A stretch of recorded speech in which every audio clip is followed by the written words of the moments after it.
જય હિન્દ. જે રીતે બોટાદમાં ખેડૂત આંદોલનને તોડવા માટે, વેરવિખેર કરવા માટે ભાજપના ઇશારા ઉપર આંદોલનને ઉગ્ર બનાવવામાં આવ્યું અને તોડફોડ કરવામાં આવી. આ દરેક પ્રક્રિયામાં દરેકમાં નિર્દોષ ખેડૂતોને મારવામાં આવ્યા છે, ઘરમાં ઘૂસીને મારવામાં આવ્યા છે અને ખેડૂતોને જેલમાં પૂર્યા છે, યાતનાઓ દીધી છે. આટલું ભાજપ દ્વારા કરવા છતાં પણ હજી પણ ખેડૂતની માંગણીઓ તો ત્યાંની ત્યાં જ છે. એટલા માટે હું 13 તારીખથી આમરણ ઉપવાસ ઉપર જુનાગઢ ખાતે બેઠી છું. આજે મારા આમરણ ઉપવાસનો 3જો દિવસ છે અને જ્યાં સુધી ખેડૂતની માંગણીઓ પૂરી નહીં થાય ત્યાં સુધી અમારો આમરણ ઉપવાસ ચાલુ રહેશે.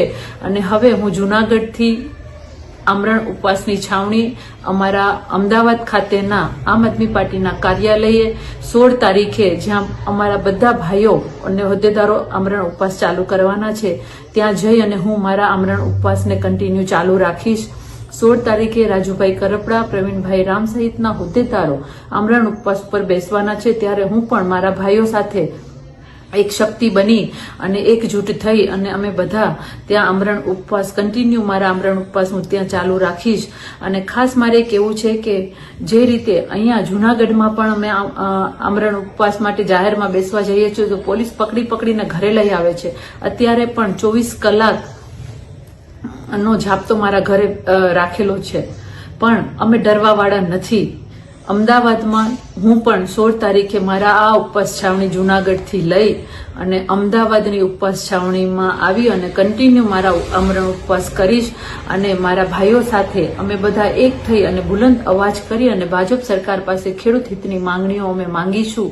અમે કોઈથી ડરવાવાળા નથી. પોલીસને જેટલા અમારી પાછળ લગાડવા એટલા લગાડો, પણ અમારા આમરણ ઉપવાસ ચાલુ જ રહેશે.